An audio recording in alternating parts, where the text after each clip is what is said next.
Okay, hi, my name is Marcus Ray, and I'm here with Mark, good, and we're at High Mead Farm, and it's the 30th November 2017. I'm going to be performing an oral history of High Mead Farm. So, Mark, what can you tell me about High Mead Farm? What do you guys get up to in your daily activities? it's basically a working farm, albeit a very small one. We're on 4 acres here, but we farm quite a few animals: turkeys, ducks, chickens, goats, and we basically try and run it as a working farm. So guys come here and just their role is to keep the farm running, basically. So we delegate and give out jobs to keep the farm running. We also do a big horticultural side, and then we do the workshops as well, which is the mechanical wood workshops and the pottery. Excellent. So basically it's a small working farm for guys with learning difficulties and disabilities. Mm. And I understand that you started the farm originally when it was brought by Bournemouth Council. It used to be owned by Bournemouth Council. Bournemouth College. Yeah. So can you tell me a little bit about the history of the farm then, when you got involved and started? Yeah. Well, I mean, basically, this farm we're on now was originally a market garden. That's where it kind of starts in the kind of 20s, and it was a thriving market garden that kind of fed Bournemouth. It was a very important farm.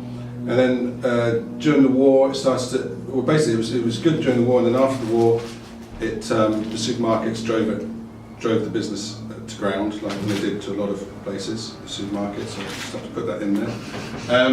And then since then it's become derelict, and so for years and years the family, and it's split the family up as well, because this nobody really wanted to own it and take it on, so it's just left to rack and ruin.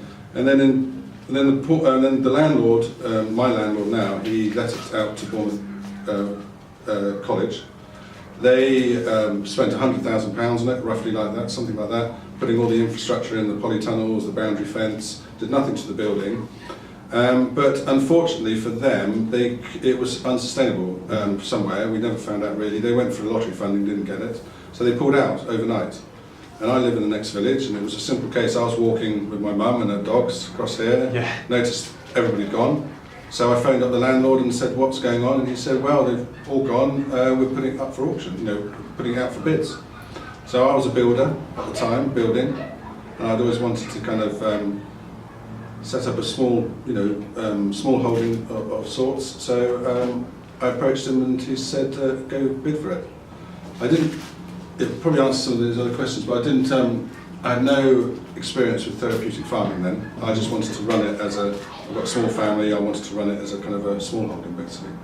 But the figures didn't add up. I couldn't earn any money out of that. So, and it was then I set it up with a friend who had a nephew who had learning difficulties, and he had come to the end of his college life, and he was an adult, and there was nothing for him.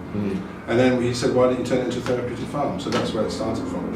Oh, cool. So then would you say then that what are your ambitions for the farm then? If you have developed into a farm that's taking on people like mental health problems and stuff like that, what are your goals for the people that come here?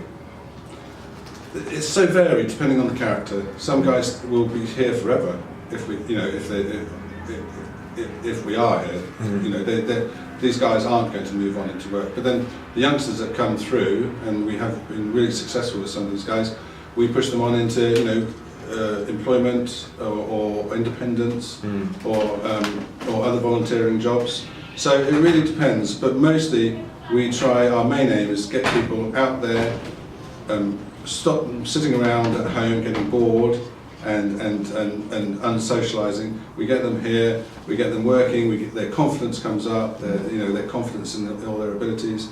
So it is generally, on the whole, to make people confident and happy. That's the kind of main reason. But we also try and help people further on, if they want to go on to other things, we try and help them in that way. I mean, that was a really great answer. You touched on this, but obviously therapeutic farming is quite like a new thing relatively, and people are discovering the benefits of being outside and practically working as a team for a goal and stuff. But if you could sum up, what do you feel like the benefits of care farming are compared to say pill treatment or say cognitive behaviour therapy with a therapist? What would you? I think we're complementary to those other therapies, and basically we're not psychologists and we're not therapists, you know. So it's the reason why I think we work and you know, farming especially, is that we let these guys control their own, you know, actions on the farm. You know, we're there to guide them and supervise them. We're not an institution, you know. We're not. So I think for a lot of these guys, it's coming down, it's being with the animals, being with the plants even, and being with people. So, but I think the farming side of it is therapeutic, because you can just see how the effect the animals have on people, you know. It centres them a lot. And the gardening as well, it's very therapeutic. We've done a bit of weeding. Yeah, of course. I'm a big fan of gardening myself. Okay, so it's a very physical thing, really. Yeah. So then, everyone being together, sort of acting for this sort of goal. Would you agree that High Mead is its own sort of community? Definitely, absolutely, definitely. Yeah, that was the whole one of our biggest things when we started it, was to involve the community.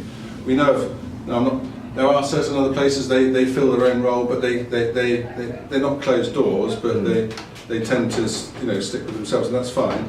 But we, straight from the beginning, we wanted to encompass everybody. So we've got all the local schools involved, all our local neighbours, they use us all the time, local pubs, local churches.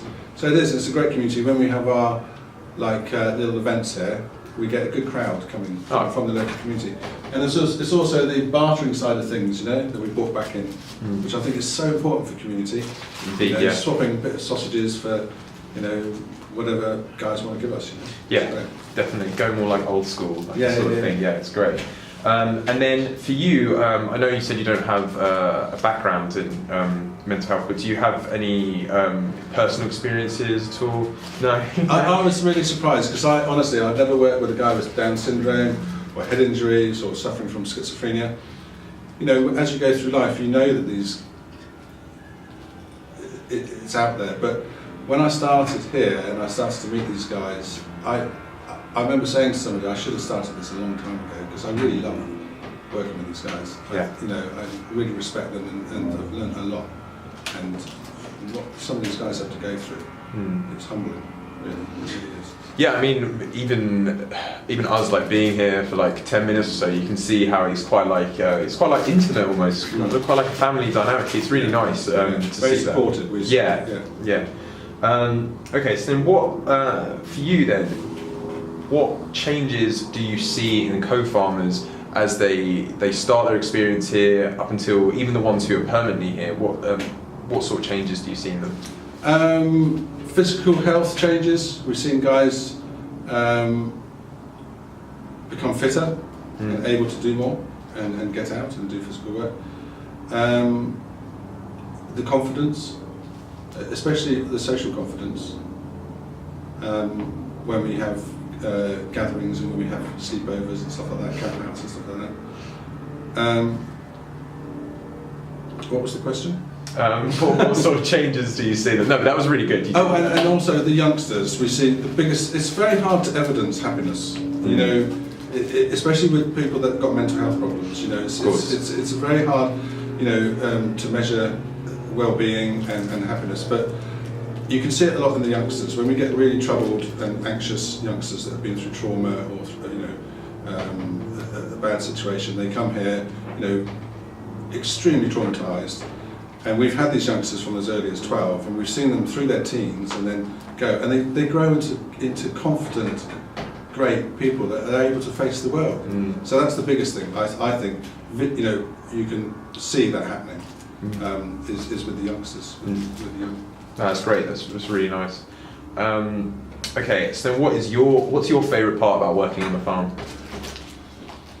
Just getting here in the morning and starting. Yeah. It's great. Every day is different. It's brilliant. It really is. And I look forward to it. It's a challenge, but I do get my enjoyment, I think, is when I look over and see everybody, you know, working together, laughing, and just having a good time. Just having a good time. Awesome. Okay. Does the farm face any problems at all? Like, thousands and thousands. So like, what is that from like outside perspective? Like, I mean, what sort of issues does the farm face? We went to a meeting with fellow kind of care farms the other day, and we all viewed our worries about our businesses, and there was two things: it was money and transport. Money and transport. Yeah, and also the third one, which is totally out of our hands, is the attitude of the government and their various branches of government, coming down to local government, towards guys with learning difficulties. Job centres and things like that. The system is not good for these guys, and that's what we all said. We can get these guys into a really confident position to go to work, and then as soon as we get them one day work, say for instance, then that job centre will be on their back, pressurising them. So basically what they say across the country, if you can do one day work, you can do 5 days. And that's what happens. These guys get loaded with all this stress, and they can't cope. So that was the third thing. So it was money, transport, which is kind of connected with staffing as well, and also the attitude of people, employers as well, as the government towards people. But then it's very hard to change that. Yeah, definitely. So you mentioned funding for the farm and stuff like that. Where does is the farm a charity? We're not a charity. We're a CIC. Okay. It's a community interest company, which has got the same governance as a charity, and the funding bodies now are beginning to realise that we're on the same kind of level as a charity. Okay. So where does your funding come from then? Well, we charge £50 a day, and we've got rates pro rata from that as well.